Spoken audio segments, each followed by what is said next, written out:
Hello viewers, welcome to Telugu audio stories. మీరు కనుక channel first time చూస్తున్నట్లయితే ఛానల్ సబ్స్క్రైబ్ చేయండి, లైక్ చేయండి. అలానే ఈ స్టోరీపై మీ విలువైన ఒపీనియన్ని కామెంట్ రూపంలో తెలియజేయండి. ఇక కథలోకి వెళ్దామా? ఎపిసోడ్పై మీ అభిప్రాయాన్ని కామెంట్ రూపంలో తెలియజేసి వీడియో రీచ్కి మరింత సహకరించగలరు. వేగంగా ఊగిపోతున్న ఐరపప్పు భుజాలు పట్టుకుని స్థిరంగా నిలిపి, ఇదేనా నీ కోరిక అంటూ గర్వంగా ఫీల్ అవుతున్న అనురాగంతో అడిగితే, అవును, ఆ ఇంట్లో మేల్ డామినేషన్ కి ఫీమేల్ ప్రయారిటీ ఏంటో, వాళ్ళు లేకపోతే ఆ మగవాళ్ళ బ్రతుకులేంటో తెలిసేలా పెళ్లి జరగాలి అంటూ ఐరా ఖచ్చితంగా చెప్తూ ఉంటే, ఖచ్చితంగా జరుగుతుంది. పెళ్లి చేయడం పెద్ద మ్యాటర్ కాదు. బట్ మగవారిని మార్చడం అంటేనే ఛాన్సెస్ తక్కువ. పుట్టుకతో వచ్చిన జాత్యహంకారం చచ్చే వరకు వదలదు. మార్పుని స్వాగతించే మనుషులు లేనేంట మైత్రి ఉండడం నాకు ఇష్టం లేదు. మార్పు గురించి హోప్స్ పెట్టుకోకు అంటూ ముందస్తుగానే తన అనుభవంతో హెచ్చరించిన మయూరి, ఇదంతా జరగాలంటే ముందు నువ్వు ఒక పని చేయాలి అన్నారు కండిషన్గా. కనుబొమ్మలు ముడివేసిన ఐరా కుట్టి, లంచమా అంటూ అలకా కోపం చూపితే, కోర్స్, నువ్వు చేసిన దానికి గిఫ్ట్ ఎక్స్పెక్ట్ చేశావు, నేను చేయబోయేదానికి లంచం ఎక్స్పెక్ట్ చేస్తున్నాను అంటూ తెరకాసుగా చెప్తున్న మయూరి గారిని అనుమానంగా చూస్తూ, మిస్టర్ బీస్ట్ కి మీకు మధ్య ఇరికించకుండా ఏదైనా ఓకే అంటూ ముందుగానే ఆప్షన్ అడ్డం వేసి చెప్తే, డోంట్ వరీ, వాడికి నాకు మధ్య ఇరుక్కొనవసరం లేదు. బ్రేక్ఫాస్ట్లో నా కొడుకు నా పక్కన కూర్చుంటే చాలు అంటూ తనకు కావలసిన లంచం చెప్పిన మయూరిని బాతు గుడ్లంతా కళ్ళు చేసి చూస్తూ, నా వల్ల కాదు అంటూ గీ పెడుతున్న డాక్టర్ పాపని పట్టించుకోకుండా చక్కగా ఫ్రెష్ అవ్వడానికి తన బట్టలు తీసుకుని బాత్కి వెళ్ళిపోయారు. ఓయ్ జేజమ్మా, నిజంగా నా వల్ల కాదు అంటూ పేరెంట్ బ్యూటీ బయట నుంచి అరుస్తూనే ఉన్నా లోపల నుంచి రెస్పాన్స్ లేదు. కంట్రోల్ కాని ఫ్రస్ట్రేషన్ ని తలుపు మీద కాళ్ళతో తన్ని చూపి, మీకన్నా మిస్టర్ డిక్టేటర్ 10 టైమ్స్ బెటర్ అనుకుంటూ పోయింది ఐరా. రుద్రాంశ్ రావెల్ రాథోడ్ వారసుడు, వాడికి అమ్మని అని చెప్పుకోవాలంటే 10 టైమ్స్ ఎక్స్ట్రీమ్ గానే ఉండాలి మరి అని మనసులోనే అనుకుంటూ ఐరా మాటలకి నవ్వుకున్నారు మయూరి. విశ్వక్ ఫిజియోథెరపీ కంప్లీట్ చేసుకుని ఫ్రెష్ అయ్యి బ్రేక్ఫాస్ట్ కి కిందకి దిగుతూ ఉంటే చేతన్ ఫ్యామిలీ తిరిగి వెళ్ళడానికి సిద్ధం అవడంతో అప్పటికే డైనింగ్ టేబుల్ దగ్గరికి వచ్చేస్తున్నారు. ఇక శేఖర్ నిన్నటి నుండి గుబులుగా ఉన్న నీలిమ గారిని కన్విన్స్ చేసి తీసుకొచ్చే పనిలో ఉంటే కొడుకుకి తోడుగా నిలిచారు అశోక్. వచ్చేవాళ్ళు వెళ్లేవాళ్ళు ఇంక్లూడింగ్ ఫ్యామిలీ మెంబర్స్ తో సహా ప్రతి ఒక్కరూ లివింగ్ ఏరియాలో సిద్ధార్థ్ మీద ఒక చూపు పడేసి తమ పనులకు తిరుగుతూ ఉంటే ఈ సమయం అందరి దృష్టి అంతర్లీనంగా బహిర్గతంగా సిద్ధార్థ్ మయూరి చుట్టే తిరగడం కళ్ళ ముందు కనిపిస్తూ ఉన్నా కదలలేని స్థితిలో, ఎవ్వరిని కదిలించలేని స్థితిలో తనలో తానే రగిలిపోతున్న విశ్వక్ వదనంలో ఎప్పుడు కనిపించే ఆ నవ్వు లేదు. టేబుల్ దగ్గరికి వచ్చేసరికి సెంటర్లో ఉన్న చైర్ పక్కకి జరపడంతో ఆ ప్లేస్ లోకి తన చైర్ నడిపించుకున్న విశ్వక్ అప్పటికే కొలువు తీరున్న అందరినీ ఓ మారు చూసి మయూరి గురించి అడిగితే, దేవుడి గదిలో ఉంది సార్, వస్తున్నారు అంటూ దీది చెప్పడమే విస్మయం నింపుకున్న విశ్వక్ కళ్ళు ప్రశ్నార్థకంగా దేవుడి గది వైపు నిలిచాయి. ఆడదిక్కులేని హవేలీలో మయూరికి ఊహ తెలిసిన మొదలు ప్రతిరోజు దేవుడి గదిలో దీపం ఆమె చేతి మీదే వెలిగేది. ఏనాడైతే తన కోరుకున్న ప్రేమ తనని వదిలి వెళ్ళిందో ఆనాటి నుంచి దేవుడి గదిలో కాలు పెట్టని మయూరి మళ్ళీ ఈ రోజు తన చేతులతో స్వయంగా రాథోడ్ వంశ ఇలవేల్పైన మహాశక్తి రౌద్ర రూపిణి అయిన కాళికామాతను అలంకరించి దీపధూప నైవేద్యాలతో కొలుస్తున్నారు. ఆ మార్పు ఇంట్లో అందరికీ శుభసూచకంగా తోస్తే విశ్వక్కి మాత్రమే తన వినాశనానికి ప్రథమ అంకంగా మెదిలింది. వినాశకాలే విపరీత బుద్ధి, వినాశం దాపురించినప్పుడు వికృత బుద్ధి విచక్షణ మరిచి విజృంభిస్తుంది అన్నట్టు మనసులో కుళ్ళు కుతంత్రం నింపుకున్న విషపు ఆలోచనలతో విశ్వక్ తలెత్తి బేరునద్దే చూస్తే వాడికేమర్థమైందో కట్టుకున్న చేతులు విడిచి దేవుడి గదివైపు కదిలాడు మయూరి గారిని చూడటానికి. నైట్ వదిలిన వర్క్ కంప్లీట్ చేసుకుని ఆయన పాప టైం చూసుకుంటే వెళ్ళవలసిన టైం అని కదులుతున్న ముళ్ళు గుర్తు చేయడంతో వర్క్ లో ఉన్న రుద్ర దగ్గరికి వెళ్ళి పక్కనే కూర్చుంటే, ఏమైనా కావాలా అంటూ చూడకుండానే అడిగాడు బీస్ట్ బాబు. ముడిచిన మూతితో టక్కున ల్యాప్టాప్ క్లోజ్ చేసి అక్కడే నిలిచిన రుద్ర చేతులు రెండు బిగించి తన వైపుకు తిప్పుకుంటే, అమలు, ఆటలొద్దు అంటూ గొంతులో గరుకుతనం చూపించిన బాబుని షార్ప్ లుక్స్ తో చూస్తూ, నీతో ఆడుకోవడం తప్ప నాకు మరి ఏ పని లేదా అంటూ తెచ్చిపెట్టుకున్న ఉడుకు ప్రదర్శిస్తే పెదవి కదపకుండా, దొంగని చూసినట్టు షార్ప్‌గా చూశాడు రుద్ర. ఆ చూపుకి తడబడుతూ రుద్ర చేతులు వదిలి మరి కాస్త దగ్గరికి జరిగినాయిరా. ఆకలేస్తోంది. వెళ్దాం అంటూ అందమైన అమాయకపు ఫేస్‌తో అడిగితే డిటెక్టివ్ ఐస్‌తో ఆర్ యూ ష్యూర్ అంటూ అడిగాడు. అంతకు మించి ఏమీ లేదా అన్నట్టు. ఇలా అన్నిటికీ అనుమానించడం నీ జన్మ హక్కయిపోయింది. డే 1 నుంచి నన్ను ఇలాగే ఫ్రై చేస్తున్నావు. ప్రేమగా ప్రియమైన వాడిని రమ్మని అడగడం కూడా పాపమే అని రుసరుసలాడుతూ పో నేనే పోతాను అంటూ లేస్తూ ఉంటే అమలు అంటూ సున్నితమైన గాంభీర్యం ధ్వనించింది రుద్ర పిలుపులో. ఆగి ఎలక చూపిస్తూ నాకు వెళ్ళడం తెలుసు అంది వెనక్కి తిరగకుండా.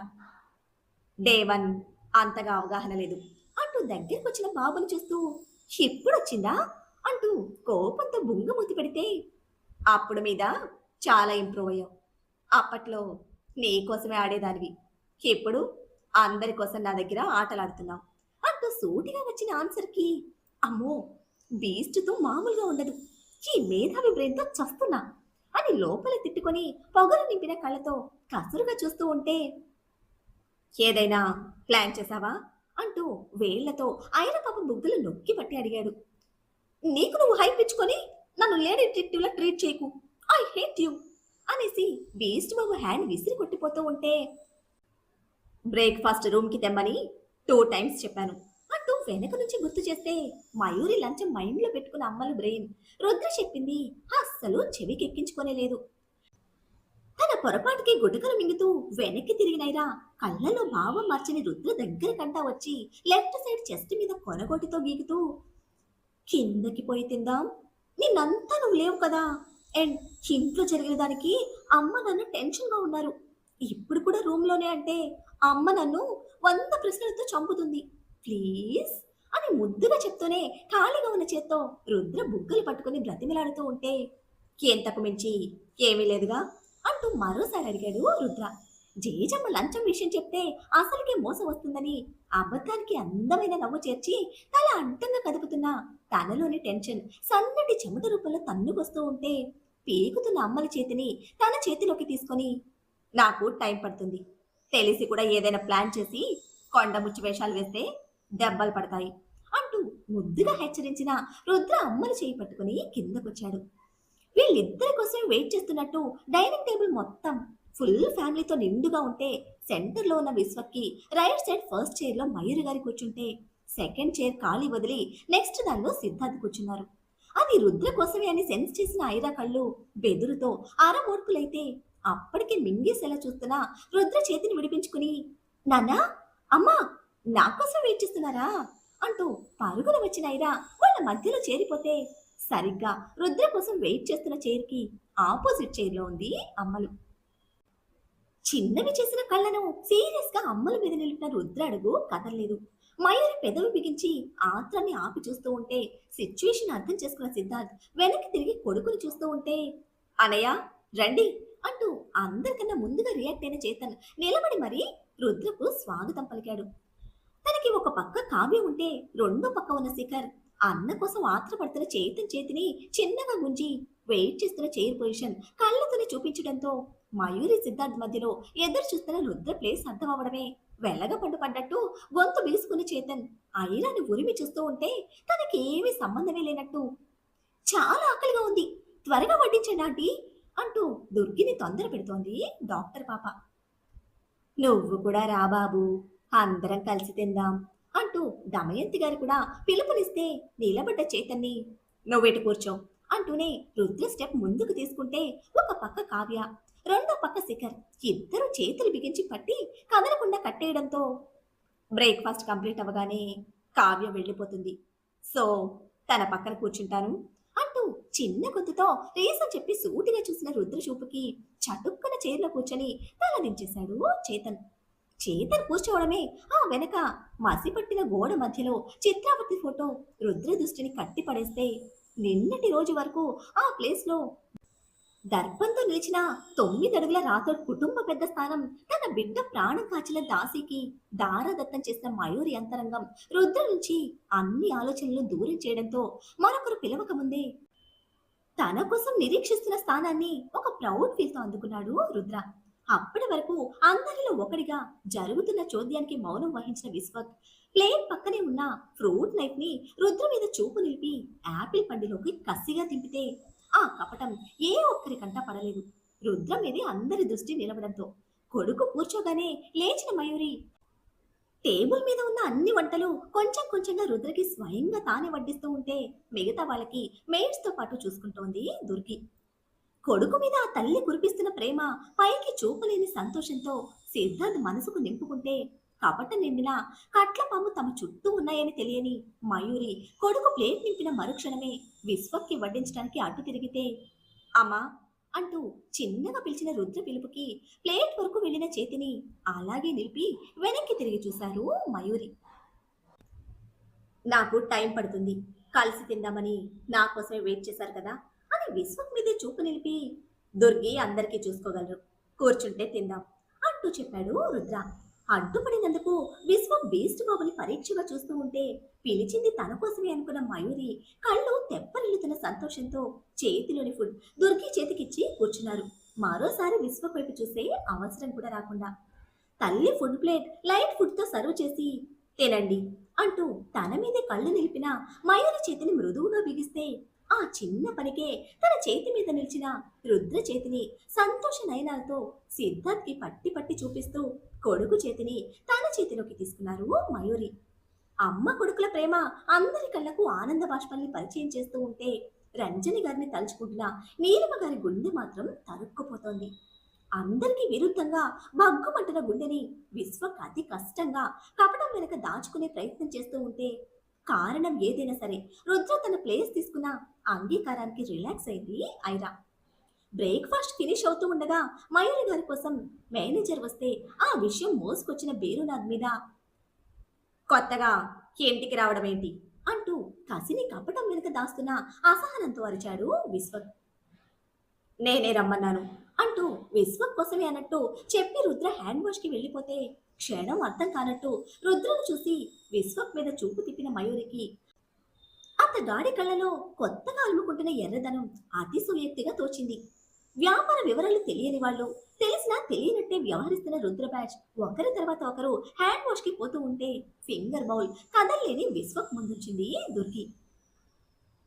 మొన్నటి ఇష్యూ గురించి అనుకుంటా, నేను మాట్లాడతాను అంటూ విశ్వక్కి తన వంతుగా చెప్పిన మయూరి మెడిసిన్స్ ఇవ్వమని దుర్గికి చెప్పి వాళ్ళ దగ్గరికి వెళ్తే మయూరి గారు వెళ్లేసరికి మేనేజర్తో మాట్లాడుతున్నాడు రుద్ర. ఏదైనా సీరియస్ ఇష్యూనా అంటూ తెలియని అనుమానంతో ప్రశ్నించిన మయూరి గారికి మిమ్మల్ని ఆఫీస్కి తీసుకువెళ్ళడానికి వచ్చాడు. చాలా తెలివైనవాడు, మంచివాడు, సమర్థుడు. కొత్తగా బాధ్యత తీసుకున్న మీకు అన్ని విషయాల మీద పట్టున్న వ్యక్తి పక్కనే ఉంటే శ్రమ తగ్గుతుంది అంటూ రుద్ర ఇచ్చిన ఎక్స్ప్లెనేషన్ కి కొడుకు అంత బాధ్యత చూపిస్తూ ఉంటే అబ్జెక్ట్ చేయలేకపోయారు మయూరి. బిజినెస్ మీద కొంచెం కూడా ఇంట్రెస్ట్ లేని మయూరి 2 days తర్వాత స్టార్ట్ అవుతాను, ఈలోపు ఇంట్లోనే ఉండి విశ్వక్తో డిస్కస్ చేస్తాను అంటూ తోసిపుచ్చడానికి చూస్తే ఇప్పుడే స్టార్ట్ అయితే మీతో పాటు నేను కూడా వస్తాను అంటూ లాక్ చేశాడు రుద్ర. కొడుకు నుంచి అంతటి మాట వచ్చాక ఇక ఆగుతారా? తిరిగి విశ్వక్ను చూసిన మయూరి ఆ వెనకనే కాస్త దూరంలో ఉన్న సిద్ధార్థ్తో కళ్ళతోనే సంభాషించి 2 minutes అంటూ వేగంగా పైకి వెళ్తే మీరు బయట వెయిట్ చేయండి, అమ్మని నేను తీసుకొస్తాను అంటూ మేనేజర్ని పంపిన రుద్ర అమ్మల కోసం చుట్టూ చూస్తూ ఉంటే బ్రేక్ఫాస్ట్ కంప్లీట్ అవడమే కావ్యను వెళ్లకుండా ఆపే బాధ్యత భుజాల మీద వేసుకుని తన వెనకపడిపోయిన ఐరా చైతన్యన్ ఫ్యామిలీతో ప్రమోదిక వసుధ గారిని కూడా ఇన్వాల్వ్ చేసి తీవ్ర డిస్కషన్ నడిపిస్తోంది రూమ్ లో. ఆ విషయమే శిఖర్ వచ్చి చెప్పడంతో మయూరి వెనకే మాట్లాడడానికి నెమ్మదిగా పైకి వెళ్లారు సిద్ధార్థ్. అది గమనించిన అసహనంతోనే రుద్ర దగ్గరికి వచ్చి మయూరికి ఇంత ప్రెషర్ ఇవ్వడం అవసరం లేదు రుద్ర, తనకి మా బిజినెస్ వ్యవహారాల మీద కొంచెం కూడా అవగాహన లేదు అంటూ తన డెసిషన్ చెప్తూనే నీది మాది అంటూ విశ్వక్ వేరుబాటు పట్టి చూపిస్తూ ఉంటే ఎప్పటిలా చెదరని అదే సన్నటి నవ్వుతో విశ్వక్ హైట్ కి తగ్గట్టు ఒక కాలు మీద దిగి కూర్చున్న రుద్ర చైర్ 2 హ్యాండిల్స్ ని తన చేతులతో బిగించి నాకు తగ్గటము తెలుసు, తొక్కడము తెలుసు. మీ వ్యాపార అనుభవానికి నేనేంటో చెప్పకుండానే తెలిసింది. అలాగే నా మీద నమ్మకం ఉంచండి. అమ్మకి ప్రెషర్ ఇవ్వకుండానే అన్ని తెలిసేలా చేస్తాను. ఒక టైం ఉంటుంది, ఆ టైంని మనం శాసించాలంటే కొన్ని తెలుసుకోవాలి. అమ్మ తెలుసుకునే వరకు ఆగండి. ఆ తర్వాత మీరు ఊహించని విధంగా అంతా మారిపోతుంది. అంటూ సౌమ్యంగా వివరించి చేరు విడిచి లేచిన రుద్ర మాట తీరు వెన్న రాసినట్టే ఉన్నా వేటాడుతున్నట్టున్న పదునైన రుద్ర కనుపాపంలో తన రూపం చూసుకున్న విశ్వక్ నోటి నుండి మరొక మాట రాకుంటే తనకి బదులిచ్చాడా లేదా బలి పెడుతున్నాను అని నిగూఢంగా హెచ్చరించాడా అని ప్రశ్నించుకోవడానికి ఎంతసేపు పట్టలేదు విశ్వక్కి. అడుగు దూరంలో కలిసి ఒకరు ముందు ఒకరు వెనుకగా వస్తున్న మయూరి సిద్ధార్థ్ ప్రేమ పక్షులను ఒక్కటిగా చూడడం, రుద్ర జవాబు మింగుడు పడకపోవడం, రెండింటి మీద అక్కడ నిలవలేని అసహనం, ఆక్రోశంతో వడివడిగా చేరిని గురికించారు విశ్వ. పేరెంట్స్ మీద కళ్ళు నిలిపిన రుద్ర వాళ్ళ వెనక గతించిపోయిన కాలాన్ని మెదడులో లెక్క కడుతూ ఉండగా మెడిసిన్ తీసుకుని వెళ్ళు అంటూ కదిపారు సిద్ధార్థ్. ఇలా వచ్చి అలా వదిలి వెళ్ళిపోవుగా అంటూ సంతోషాన్ని నింపుకున్న కళ్ళతోనే మయూరి అనుమానంగా ప్రశ్నిస్తే సిద్ధార్థ్ నుంచి తీసుకున్న మెడిసిన్ వేళ్ల మధ్య ఆడిస్తూ మధ్యాహ్నం వరకు ఉంటాను, ఆఫీస్ టైం ఫినిష్ అయ్యే వరకు, ఆ తర్వాత అమ్మలు మీతోనే ఉంటుంది అని మయూరి కోసం చెప్పిన రుద్ర ప్రొఫెసర్ మీద కళ్ళు తిప్పి ఇల్లు దాటి ఎవరు ఎక్కడికి వెళ్ళాలన్నా నాకు ఇన్ఫార్మ్ చేయాలి అనడమే రంగు మారిన వదనంతో కళ్ళు చిన్నవి చేశారు సిద్ధార్థ్. ఐరాతో గొడవకి మధ్యలోనే బ్రేక్ చెప్పి అప్పుడే రుద్ర కోసం వచ్చిన చేతన్ని చూస్తూ తనతో కూడా కలిపి ఎవరైనా సరే వితౌట్ మై పర్మిషన్ గేట్ దాటడానికి లేదు అంటూ డిక్లేర్ చేసిన రుద్ర మెడిసిన్ వేసుకుని తండ్రి ఇచ్చిన వాటర్ బాటిల్ తిరిగి తండ్రి చేతిలోనే పెట్టి చురుగ్గా చూస్తూ బయటకు నడిస్తే వడలిపోయిన సిద్ధార్థ్ మొహానికి నవ్వుకుంటూ కొడుకుని అనుసరించారు మయూరి.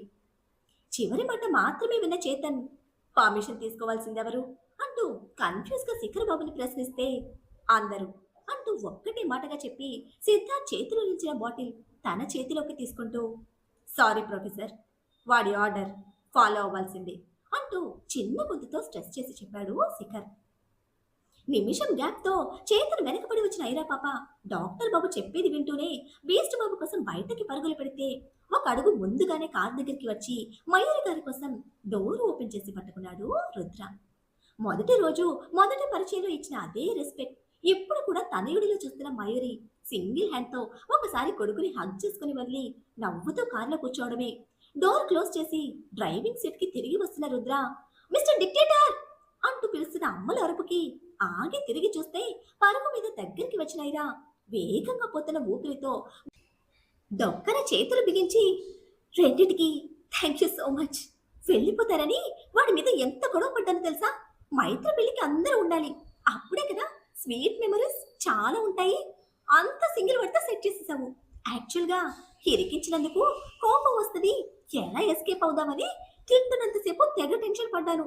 అన్ఎక్స్పెక్టెడ్ గా సిచ్యువేషన్ సపోర్ట్ చేసింది. ఏదైనా నేను కోరుకుంటే అలా జరిగిపోతాయి అంతే. ఇప్పుడు కూడా నేను అనుకున్నాను, నువ్వు జరిగేలా చేశావు అంటూ తన ఫ్లోలో చెప్పుకుపోతుంది ఐరా. మరి ఐరా పాప స్కీమ్ ని అంత ఈజీగా వదిలేస్తాడా బాబు? మయూరి వెన్నంటే ఉండి రుద్ర తల్లిని కాపాడుకుంటాడా? అందరినీ ఒక దగ్గర చేర్చి దేవుడిచ్చిన అవకాశాన్ని ఏ ప్లాన్ తో సద్వినియోగం చేసుకోవాలని చూస్తున్నారు పద్మిని విశ్వక్. విశ్వక్కి రుద్ర డైరెక్ట్ అటాక్ ఏ విధంగా ఇస్తాడు? మైత్రి పెళ్లి కోసం జయజమ్మ ఐరా ఏం ప్లాన్ చేశారు?